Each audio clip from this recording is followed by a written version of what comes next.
What do you know about politics? What should you know? Forget views, beliefs, and opinions. Politics is really a science, and that's where we come in.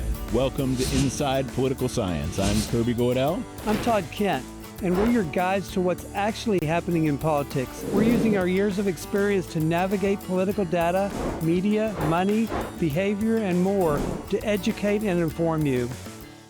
Welcome to Inside Political Science. I'm Kirby Goodell, and I'm here with my good friend and co-conspirator, Todd Kent. We're at the last episode of the summer. The next semester's getting ready to go, and all the peace and quiet we've had over the summer, it's about to disappear, Todd. It is here on campus, but it sure has not disappeared when it comes to developments around the political scene, whether it be Texas, the United States, the world. There's a lot of politics happening. Yeah, it's sometimes I think it's exhausting. But right now we're taping on August the 12th. Texas Democrats are still in hiding somewhere. We think in Illinois, maybe in Chicago. We had Tariff Day come and go, and now it looks like tariffs are just part of the revenue stream. We have the left wing gaining power within the Democratic Party, especially on the lots of social Mamdani in New York and other activities on the Democratic side. The Democrats are in complete disarray, and then we have the Bureau of Labor Statistics commissioner getting fired and potentially replaced. Maybe government data is in question, and all of that in just like the last couple of weeks. That's right. There's just I guess maybe the operative word is status quo is finished. There's chaos, but I think in a way. I think President Trump likes that. I think he likes a lot of action and a lot of chaos, and I think he would say that's what he was elected to do, is to create some chaos, and that certainly has happened. Yeah, I think he thinks he was elected in part to challenge the status quo, and while other people don't like uncertainty, he embraces it. No, I think that's true. I think he does, and I think he gets up. This is a overstatement, but he gets up every morning thinking about what can he upend today. It was interesting when I was traveling with students in Europe, and we were meeting with European Union officials in Germany and France. But it's that uncertainty that's driving them crazy. And so you can see from the world which craves stability and certainty when it comes to funding, comes to policy positions, that is really hard for them to take on a daily basis. Yeah, and he's brought a little bit of uncertainty to Texas, right? So he clearly looked at the map. He's thinking ahead to 2026, and he calls the governor and says, "Hey, I want 5 more seats." Yeah, and not that it hasn't been done before. We can talk about that at some point, but it's just here we are in a special session, and who knew that the special session would take up redistricting? We thought that was finished for the decade, and obviously that's not the case. So it's a lot of interesting developments, and I think we should talk about why this is happening, but also what's to gain from the Democrats leaving Texas. I think that's a very important point. It's been done before in 2021. Yeah. When they left, and when they were going to vote on new voting rules across the state, they left and eventually came back, and the bill passed. Yeah, and there's I feel like on this issue there's a lot of misinformation out there where a lot of people, in my view, are kind of getting at least part of it. They may be focusing on a part that has a small grain of truth to it, but they're not getting the bigger picture. And just to provide some context, so we all know how the process is mostly intended to work. There is a census. The census counts the population. After the population count, the seats are apportioned to the different states. If a state's growing, they gain seats. If the population is declining, then the state loses seats. And then the state legislatures meet and they draw the maps. And whoever is in power at that particular time, they draw the map. They draw favorable maps, because why wouldn't they? That's part of the process. I think Republicans in 2010, before 2010, really very smartly got together and said, "Hey, there's this census coming up, and we'll be reapportioning the seats. let's get together, let's win state legislative seats, let's win the governorship, let's control the redistricting process. And they largely controlled it after the 2010 census, right? That's exactly right. Yeah, Texas fully took over that process, and Republicans have used it to their advantage over the last few years, even as things have have gone from maybe to purple in a lot of areas. They still had the advantage because we only redistricted every 10 years. Yeah. And so this is one of those things where you have to be careful that it doesn't come around later on to work against you. If you can do it, we can do it, and we can do it multiple times. So depending on how the elections go in the next few years, this could be problematic. Yeah, and the key, though, seems to be who's in power, right? At the time that at least historically, it's been who's in power. The change in this was a Texas thing, right? In 2003, Tom DeLay got together, and it was 2002. Texas Republicans gained control of the House and the Senate, and they said, "Hey, let's redistrict."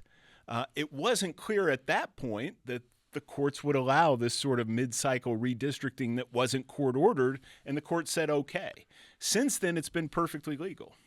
Yeah, and you say, well, why haven't we done it since then? Well, probably because they were in charge and they liked what they got. There's some that think that in the last the Republicans were a little bit, I guess, risk averse to make. They just want to make sure they got what they needed in 2020, but could have done more. They left some on the table, and I'm sure that Donald Trump and his people have looked at it and said, "Hey, there's a lot on the table with new voters coming into maybe for the Republicans. That this is a time when this narrow margin that we have in the House is not acceptable going forward." Yeah, and I think a couple of things there. One is Republicans have done better among Hispanic voters, and so they look at the map and they say, here's how Donald Trump did in these various different districts. We think we can pick up additional districts based on how well he's done in some of these places. There's a little bit of risk there, but in my view, they drew the map pretty well to guarantee at least 3 pickups and maybe the 5. Right. No, there is certainly some risk, and I think one thing that's not talking about enough is the fact that a lot of people came into the Trump fold because what he was going to do with the economy. Yeah, he's going to deal with we trusted him to deal with the economy and inflation, and right now his numbers aren't terrible, but they're not improving along those lines. Yeah. And so I was looking at a Harvard-Harris poll from July, and among Democrats and Republicans, 43% of each say the number one issue to me personally is inflation and the economy. Yeah. And among independents, it's 51%. So we're talking about, it doesn't matter what party you're in, they're looking at that economy as affordability as an issue. So you take the risk that, yeah, we're going to draw these lines, but are we still going to get the numbers that we got 6 months ago? Yeah, and we really, it's hard to project out into the future, but one of the good things about losing a presidential race is it puts you in good position to win the next to win the midterms and win control and win a lot of seats in many cases. We've seen over the last several election cycles, sometimes the swings are very large, 62 in 2010. So the possibility of large swings are there. So if you're the Democrats, you say, okay, we lost. That's bad. We don't want Trump as president, but let's start thinking about 2026. Donald Trump looks at the same numbers and says, hold on, we might be able to hold on. One of the things that's really important about where we are as a country right now, the division between Democrats and Republicans in the House of Representatives is very small. So I think both parties look at this and say, everything matters because the divisions are so narrow and it could swing either way. And so gaining 5 seats in Texas could potentially mean a Republican-controlled House in the next term, and that's tremendously important. It's unbelievably important for Donald Trump because without the House, it changes the way that he deals as president. I looked at the Cook Political Report, which always comes out with a kind of an estimation looking forward. What do we look at when it comes to the House of Representatives? And going into 2026, it says about 18 of the 435 seats are considered toss-ups. Yeah. And probably at least a fourth of those are in California and New York.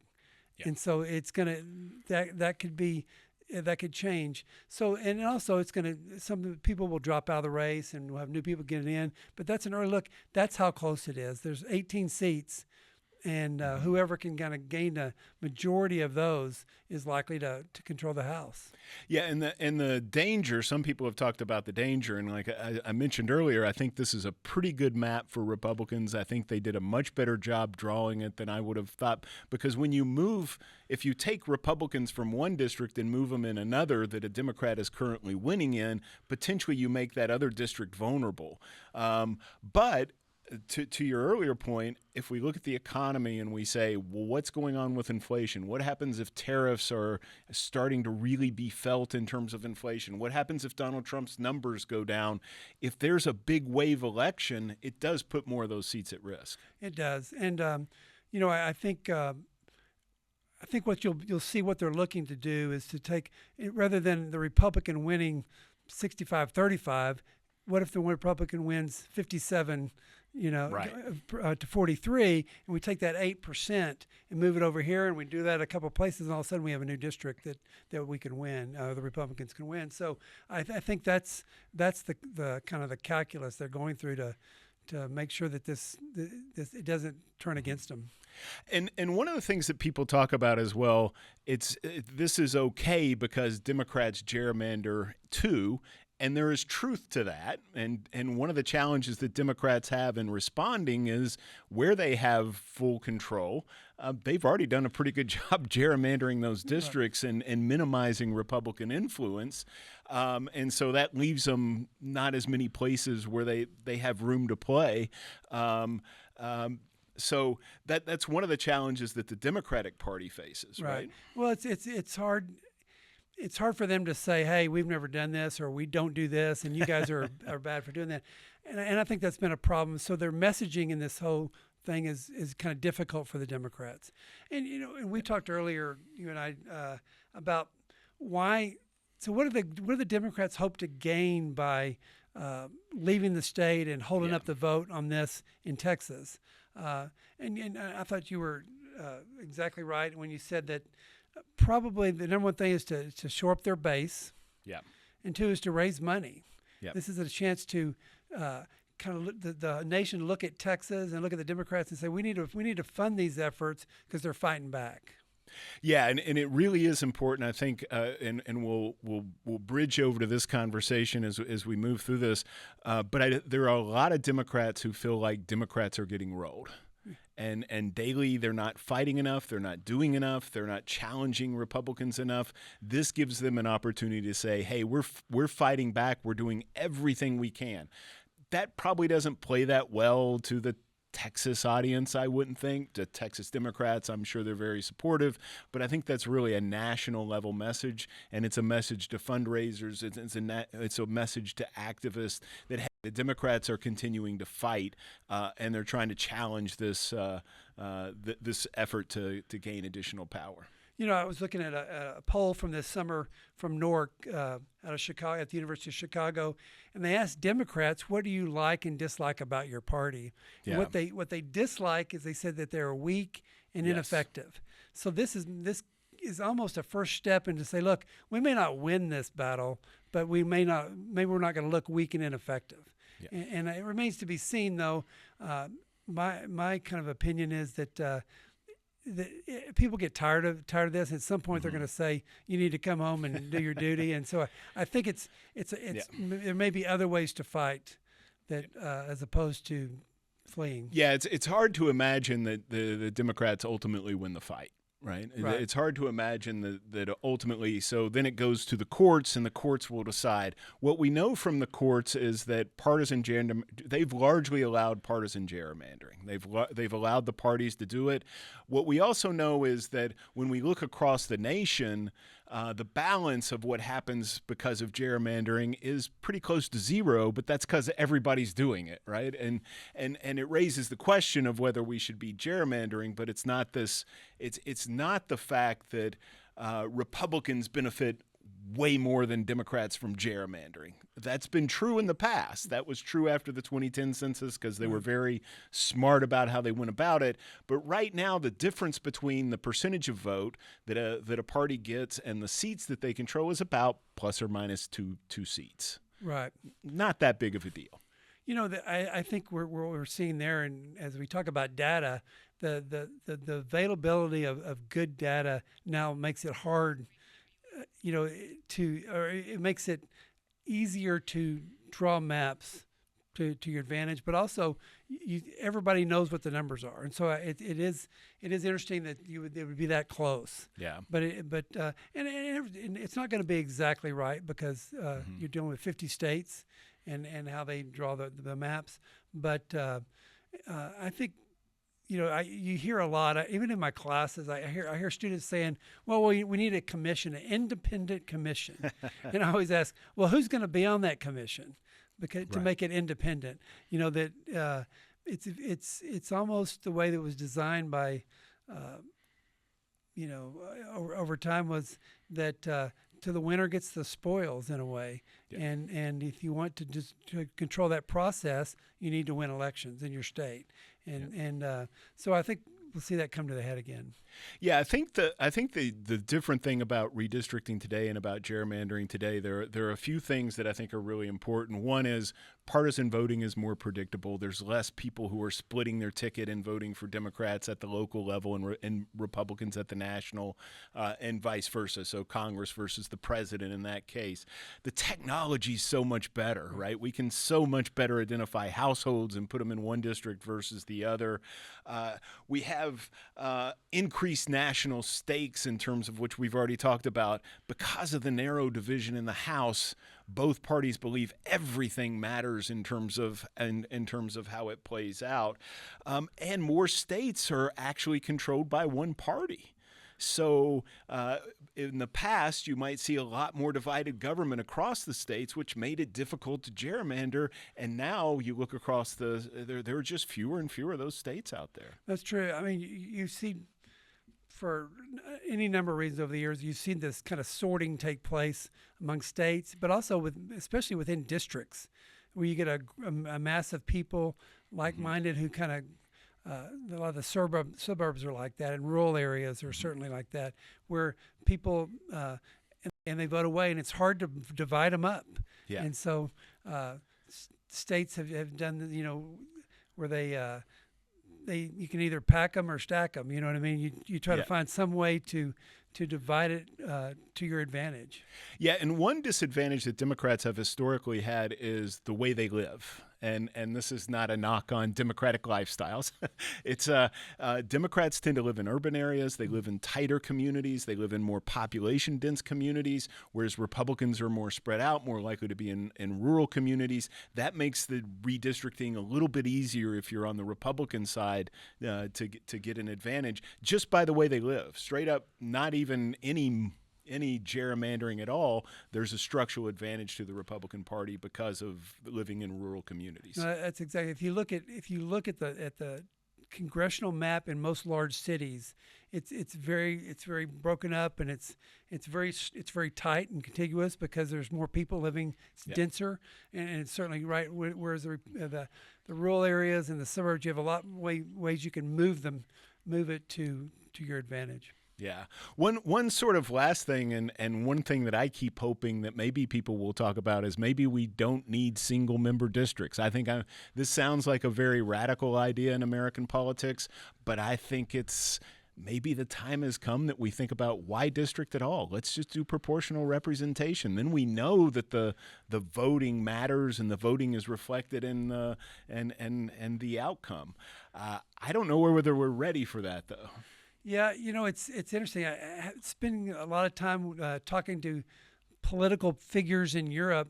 They have their own sort of set of problems that we don't think about. They say, well, that gives everybody a vote, somebody to vote. But then you break up the what our one party, we'd break it up into three parties or four, and so then there's factions there. It's just like we have factions in our party. So I'm not sure in the long run that you're going to have less division than we have right now. Just you can look at Europe.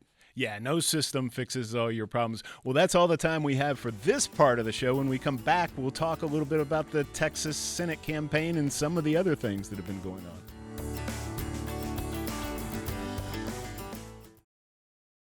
Want a sneak peek of what's new on KAMU each month? Subscribe to our email newsletter, a free, exclusive preview of what's to come, featuring monthly updates on new and returning TV and radio shows, binge-worthy KAMU passport programs, and community events for you to attend. It's the best way to stay up to date on all things KAMU TV and FM. Visit tx.ag/KAMU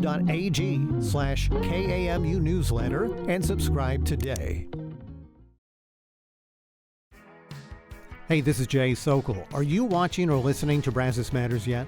Well, you should, because I'm talking to your friends and neighbors about some pretty interesting stuff.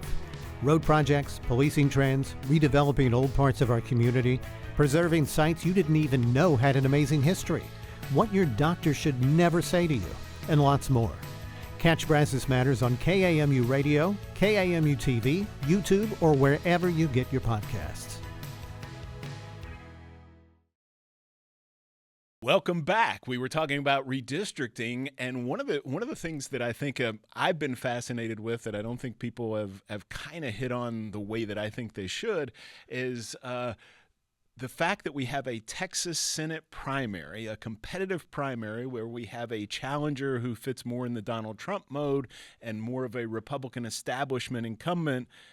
I think it plays into the redistricting fight as well in all sorts of fun and interesting ways, don't you? It does make it really interesting in the fact that you had, in a lot of ways, Texas won an historic victory in elections. Grew their numbers across the state. The Republicans did. Yet now you have infighting going on, and so you have among the factions, and that's kind of where we ended up with the first segment. Was that there are factions, whether you. The Democrats have factions, the Republicans have factions. We certainly see that. If you look at the data, about 30% of the Republican Party is we would say is the far right, or the right lean, and the left, far left would be another 30%. So about a third of each of those groups. And so I think you're seeing now wrestling for control of the bigger pie. Yeah, and when it comes to the sort of redistricting fight, so you have Paxton, who is more clearly aligned with Trump. I think that's fairly safe to say. He also, if we look at some of the early polling, he does really well in the Republican primary as far as we can tell now. I was trying to find a really recent poll. I couldn't find one, but some of the early polling put him up by double digits over Cornyn in the Republican primary. But then if you look out to the general election, he's the weaker of the two candidates. Looks like he's probably winning by a point or two, but Cornyn's more safely in the lead over a Democratic opponent. So potentially you have this challenge within the party that could make the party weaker in the general election. I think that's true. I think you got Ken Paxton, who certainly is more of a risky candidate. He's got more, baggage that he comes into the race, at least over the last couple of years. And then you got Cornyn, who you kind of know what you're getting with John Cornyn, a little safer bet. Yeah. But what's the makeup of the party? And I think it's in the end it's going to be. The problem is that when you have a primary, it's usually the majority of the voters are your true believers, and we know that in the Democrat side also. Yeah. And so it's gonna be difficult for Cornyn. So I think you're going to see more and more ads for Cornyn talking about how much he supports Trump, and he's right there beside him, and he's a big part of his success and all that kind of stuff. Yeah, and. One of the things about the way we district that is a little worrisome and that adds to the polarization is when you look, and we hit on this in the last segment, there are fewer and fewer seats that are truly swing seats that could go either way in any election cycle, which means if you're a Republican, you're more worried about the challenge within the party than without the party. And if we watch how this plays out in the Republican primary race, right, then Paxton is coming out and he's saying we're gonna try to remove these Democrats from office. That's clearly a play to the base. And then you have Cornyn coming out and saying, well, I called the FBI to round them up. Yeah. And so you have this where they're both trying to play to the Republican base, as opposed to, the old model of political science was, we would always want to appeal to the median voter, where the median voter is the person in between the Democrats and the Republicans, and you're trying to be as moderate as possible. But I think in our contemporary political age, there is no advantage to being a moderate. What's the old saying? The only thing in the middle of the road is roadkill. Roadkill. I mean, it's so true. Working in elective politics, what you always did, you always started at the far tails, whether you're Democrat on the left and the Republican on the right, and then as you won the primary, you moved to the center. Well, that's not what we're looking for anymore. That moving to the center is deemed as being, you're not pure. Mm-hmm. And I think that if you look at Cornyn, he's got some. He voted with a lot of the big spending that Biden did. Yeah. He was one of the senators that voted with the Democrats and got some of. So some of those things are going to come back. They're going to use it against him. Yeah. And I think so. It's going to be interesting. Now, my question is does this spill over to House races? Right. We're seeing senators in the Senate race get out early because it's so expensive to run for Senate. Mm-hmm. But what about a House race where it only takes $1 to $3 million to be competitive in most House races? Right. And so will we see somebody that's deemed to be kind of a moderate or less on the Republican side, less conservative or less supporter of Donald Trump? Maybe there's not that many of those in Texas anymore, but across the nation, we're going to see that, and that'll affect races as you go after people that are sure winners, replace them with somebody. And the Republicans have not done that well in the past few elections, where they've tried to take out somebody, right, and they end up losing the seat. Well, and in politics, timing is everything. And one of the challenges with the timing is that when you go into the midterms, you expect the president's party to be playing defense. And because of that, you're looking at sort of the perfect storm of conditions that we hit on in the first segment. What if inflation is up? What if Trump's approval numbers go down? What if you have replaced some of these sort of safer bet incumbents with people who are more ideological or more clearly aligned with the Make America Great movement? Does that put you at greater risk in a midterm cycle? In a presidential year with Trump on the ballot, they probably win. But midterms are funny things where voter turnout is lower and different. It's a different game. It really is. Historically, the party in power loses the first midterm, and so that doesn't bode well for the Republicans, and especially I go back. I think it's hard to not believe that the economy and inflation, really affordability is the key, because you have a lot of the high income people were not the ones moving over in droves. It was more of what people say, call the working man, and I think that how they feel like they're doing under this Republican president, Donald Trump, is going to matter. Mm-hmm. And right now, it's interesting. I looked at the Trump's job approval numbers when it comes to inflation and the economy, and it's gone from when he started in January to like 45% to now it's about 40%. Right. So there has been a drop of 5 points, but I guess you could say, well, now it's to his base, but we have to feel like that there's more to it than that. So we'll see what happens over the next few months. Because really, once you get into the next year, which is an election year, it's going to become very important.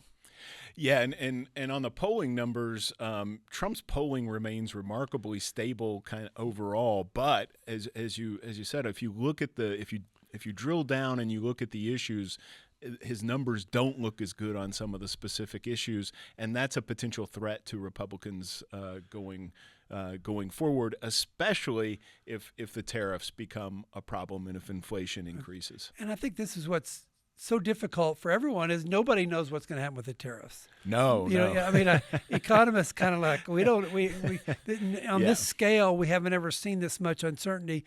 It's usually when it comes to you can look at leading indicators and say, oh, this is where we're going, but this is kind of a no man's. Nobody knows. It's a black hole. Yeah, and I was listening to a news story the other day, and they had an economist on, and they said, look, I predicted that inflation was already going to be up.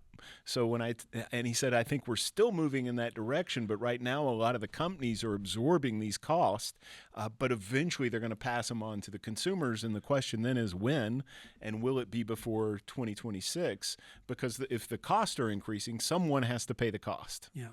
Well, and if the Federal Reserve does lower interest rates, yes, and we see a lot of activity, that may spur the economy, but also make affordability even worse. So it's a the problem is it's really difficult to control the economy, and presidents always talk about it that they're going to do something about it.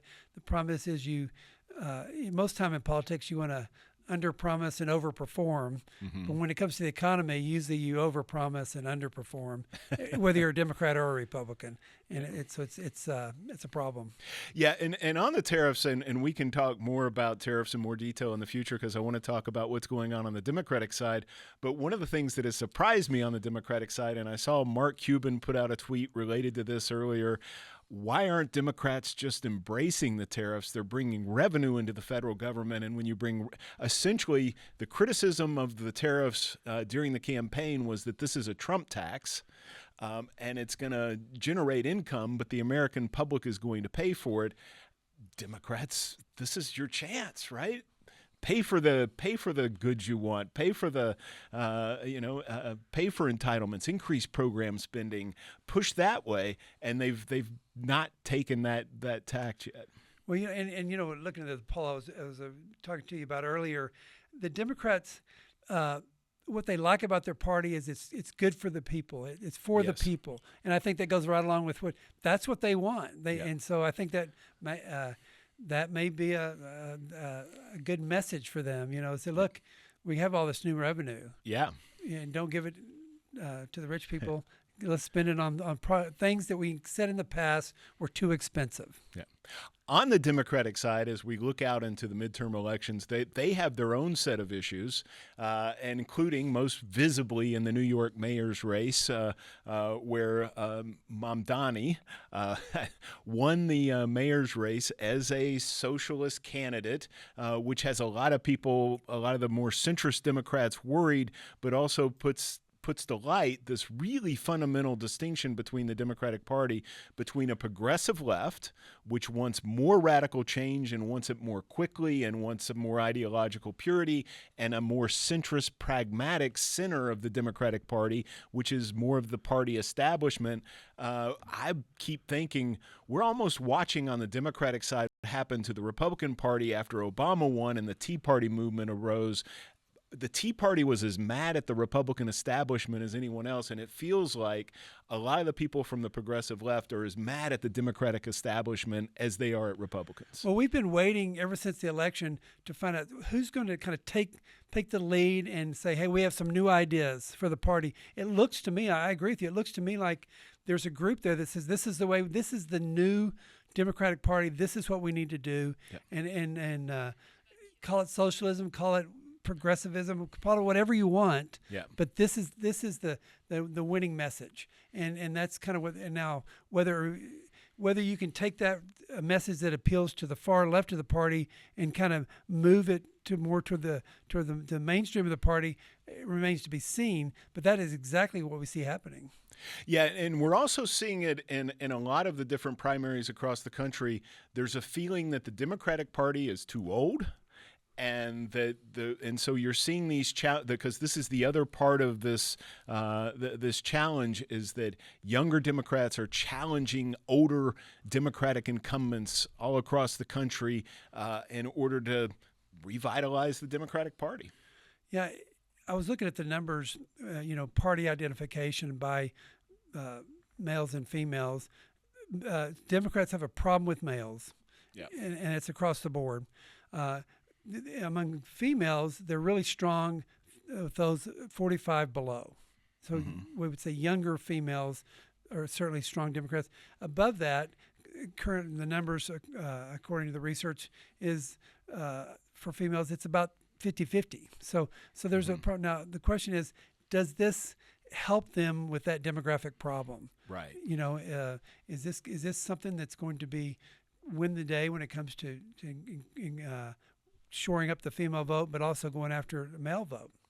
And to your point about inflation, I mean, we can talk about the problems with the message and whether the message is going to be acceptable. I think if you're a centrist Democrat, you worry that the progressive message isn't going to sell, and it's not going to play well in mainstream America. But at least it does this: is it addresses some of those issues about the economy. Right. And I think the pushback against it is well, it's a disaster for the economy if we look at where it's played out. But I think the feeling among at least somebody's trying to do something, which has been part of the Trump appeal. And so what we're seeing, I think, is can the populist left take control of the Democratic Party the way the populist right took control of the Republican Party under Donald Trump? And I don't know the answer to that. And if they do, and we have two populist parties running against each other, I don't know how that. Yeah, that's so true. I think we think of populism as always being on the right, but actually, both parties have their own set of populism. When you think about taxes, if you look at the numbers from the Tax Foundation they put out every year, 50% of the people are actually. Yeah, 50% of taxpayers pay 97% of taxes in America. We've created a tax code where unless you reach a certain level, you pay zero. You pay very little taxes. Right. And so it's this 50% that aren't paying a lot of taxes. I think that are the ones that would be see this as a winning message.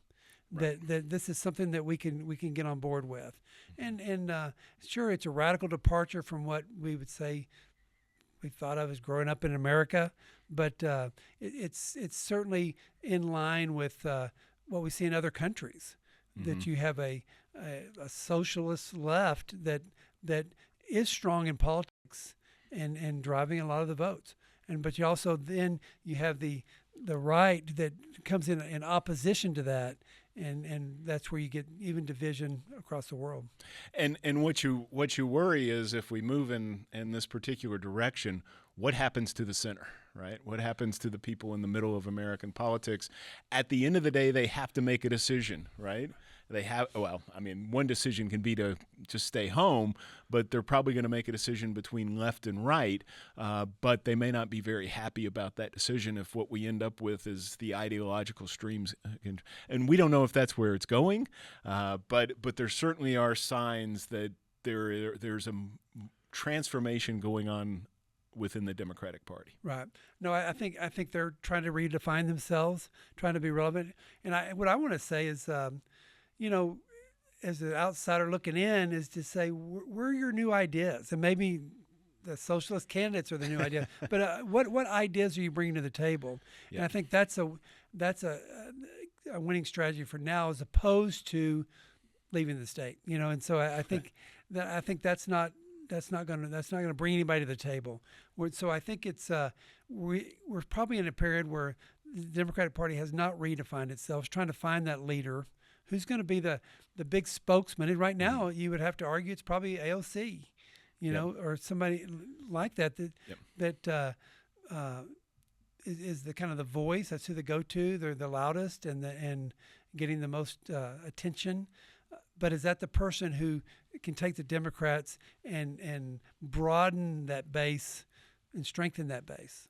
Yeah, and just for a historical parallel, I think and after Obama won his second term, I don't think anyone really foresaw Trump coming in and being the voice of the Republican Party. So this idea of the Democrats in disarray, which I think they are, is not that unusual by historical standards. Well, if you think even back to Clinton. When Bill Clinton got in the race as the governor of Arkansas, he was considered a Tier 2 candidate. Right. The Tier 1 Absolutely. candidates, because George Bush's favorables were so high, they kind of dropped out or fell away, and all of a sudden he became the front runner by kind of default. But it was this kind of lesser known Democrat governor who ended up winning 2 terms, and so maybe there's somebody out there that we're not talking about, but has served well and done a good job governing, that can come up and be this voice that's a uniter. Yeah, and I think at the end of the day, what we're saying is we don't really know what the future holds, but we're going to be following it very closely. We're going to be looking to draw parallels to the past as we go forward. Well, that's all the time we have for this episode. Thanks to my co-conspirator, Todd Kent. It's always great to talk politics with you. It's great fun to be back and get ready for this fall. Inside Political Science is a production from KAMU, Aggieland's Public Television and Radio. For more information, visit tx.ag/insidepoliticalscience. Have a question for our experts? Email them at insidepolicy@tamu.edu. Also, subscribe to the show on your favorite podcast platform so you never miss a new episode.